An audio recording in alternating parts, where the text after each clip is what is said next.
जय माता दी। आप सभी का मेरे चैनल पर स्वागत है। कैसे हैं आप सब? आई होप आप सब बहुत अच्छे हो। माता रानी की कृपा आप सब पर बनी रहे। सो दोस्तों, आज का जो वीडियो है वो किसी भी ऐसे विषय पर नहीं है कि पूजा पाठ से जुड़ा है या कुछ। आज मैं कुछ चीज़ें ऐसी देख रही हूँ कि आज के समय में क्यों ऐसा हो रहा है। मैं सभी को तो नहीं कह रही, लेकिन हाँ, मैं कुछ लोगों के लिए ज़रूर कहूँगी। ये किसी आप स्त्री पुरुष पे या किसी लड़के लड़की पर ऐसा कमेंट्स मत समझिएगा कि ये उन सब के लिए ऐसा कमेंट्स है, ठीक है? ऐसा कुछ नहीं। बट मुझे आजकल मैं देख रही हूँ, मतलब किसी को कुछ भी चीज़ें समझाने के लिए बोल दी जाती हैं तो वो बहुत गलत हो जा रहा है। जैसे कि आप मान लीजिए, अगर वस्त्र पहनने का अर्थ यहाँ है कि ढंग का कपड़ा पहनने के लिए अगर बोल दिया जाए तो मतलब जितनी महिला हैं या जितनी भी औरतें हैं वो सब उतर जाती है, उस फटाफट प्रचार पे उतर जाती है, विरोध में उतर जाती है। तो क्यों भाई? और एक बहुत ईमानदारी से बात बताओ, सभी महिलाएं नहीं उतरती। उनको बुरा सबसे ज़्यादा लगता है, उनको अपने ऊपर वो ले लेती है। भाई, अगर किसी ने महिला को बोला है, किसी ने भी कहा है, तो आपको यही तो कहा जा रहा है ना। तो जो नहीं है वो उन्हें परिवर्तन करने के लिए कहा जा रहा है, लेकिन नहीं, उसी चीज़ पर आप मोर्चा लेकर निकल पड़ती है कि कैसे स्त्रियों को बोला, कैसे बोल दिया। ठीक है?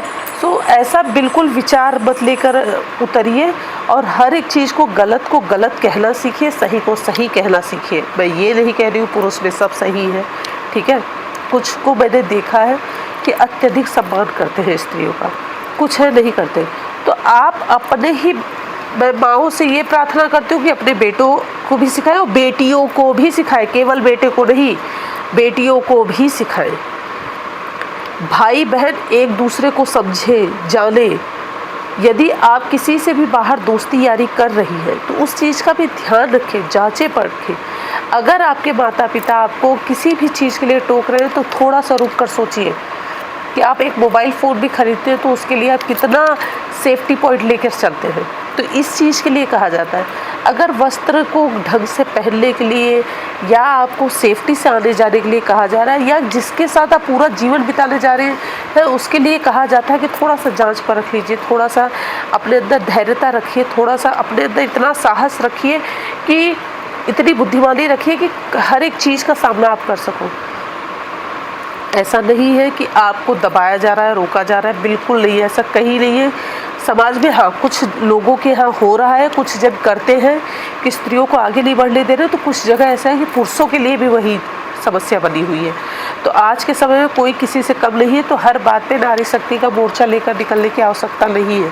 शक्ति बनो कि हाँ, गलत कहा गया है, गलत कहा जा रहा है क्योंकि ऐसा हो रहा है, तो होने पर रिएक्ट करिए, बोलने पर रिएक्ट मत करिए। यदि होगा ही नहीं तो कोई बोलेगा नहीं, यदि बोला जा रहा है तो ऐसा हो रहा है।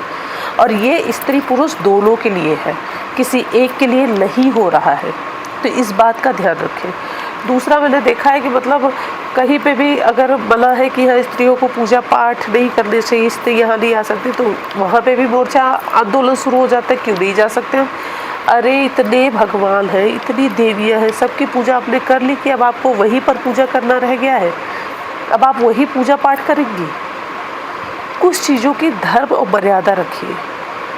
हर एक चीज़ की अपनी मर्यादा बनी है। यदि आपको कोई भी कह रहा है, मैं कह रही हूँ कोई भी का मतलब, मैं आजकल तो जो भगवद गीता या राम कथा वगैरह सुना रहे हैं, सभी बाबाओं के ऊपर बात का बतंगड़ बन जाता है। मैं ये नहीं कह रही हूँ किसी पर भी आंख बंद करके भरोसा मत करिए, किसी पर भी। भाई, साधु वेश में कोई भी हो सकता है, साधु वेश में तो कोई भी हो सकता है। रावण भी माँ सीता का हरण करने के लिए साधु वेश धारण करके आया था। तो हमारे शास्त्र में, हमारे सनातन धर्म में ये कहा गया है कि किसी पर भी विश्वास अटूट पहली बार दूसरी बार में ही आप मत कर लीजिए। विश्वास रखिए, लेकिन पहले उसे जांच पर रख लीजिए। इस बात का आपको ध्यान रखना चाहिए। हर बात पर मैं देखती हूँ सोशल मीडिया पे आए दिन कुछ न कुछ किसी न किसी बात पे, अरे उतना भगवान का नाम लेते रहिए। जितने देर में मोर्चा संभालने जाएंगे, जितने देर में आप उस बात के बतंगड़ में उलझेंगे, उतने देर में भगवान का नाम ले लीजिए। ऐसा एक काउंटर खरीद लीजिए बढ़िया, और जो भगवान प्रिय हो उनका नाम हर वक्त लेते रहिए। बस आप देखेंगे आपका समय अच्छा होगा, आपकी बुद्धि अच्छी होगी, आपके विचार अच्छे होंगे, और स्वयं इस देश का, इस जो भी वातावरण है, आप जिस शहर में रह रहे हैं वहाँ का कल्याण होगा। सिर्फ भगवान से प्रार्थना कर सकते हैं। तो इस बात का ध्यान दीजिए। आप शक्ति हैं, शक्ति को उन्हें याद दिलाना पड़ता है, तो अपनी शक्ति को पहचानिए। गलत है तो उस गलत पर बोलना सीखिए, लेकिन ये कहिए कि अगर किसी को वस्त्र सही से पहनने के लिए कहा जा रहा है, उस पर मोर्चा लेकर बैठ जाइए कि नहीं आपने कैसे बोल दिया, मेरी बॉडी में कुछ भी पहनूँ, मैं कुछ भी करूँ, तो ये बहुत गलत चीज़ है। ऐसा नहीं है। यदि आप कुछ भी पहनने के लिए आपको आज़ादी है, तो सामने वाले को कुछ भी बोलने की आज़ादी है। तो इस बात का ध्यान रखना चाहिए। यहाँ पर सबको अपनी मर्यादा में रहना है। अगर बोलने वाले की मर्यादा होनी चाहिए, तो पहनने वाले की भी मर्यादा होनी चाहिए। आपको वस्त्र कैसे धारण कर रहे, कैसे नहीं धारण कर रहे, आप अपने घर में रह के चाहे कुछ भी पहनिए। अब कुछ लोगों का ये भी कहना हो जाता है कि छोटी छोटी बच्चियों का क्या दोष होता है।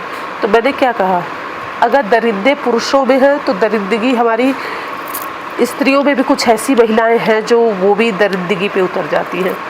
तो ये आपको हर जनरेशन में मिलेंगे, हर जेंडर में मिलेंगे, तो इसके लिए हम कुछ नहीं कह सकते, ठीक है। तो इस बात का ध्यान रखिए। मेरा तो बस आप सबसे यही प्रार्थना है। सो इस पर विचार ज़रूर करिएगा।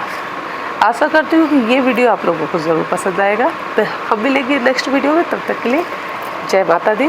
तो लाइक ज़रूर करिएगा, और हाँ, सब्सक्राइब ज़रूर करिएगा, मेरे चैनल पे नए हैं, और मैं आपके लिए ढेर सारी ऐसी वीडियो लाती रहूँगी। तब तक के लिए बाय बाय, जय माता दी।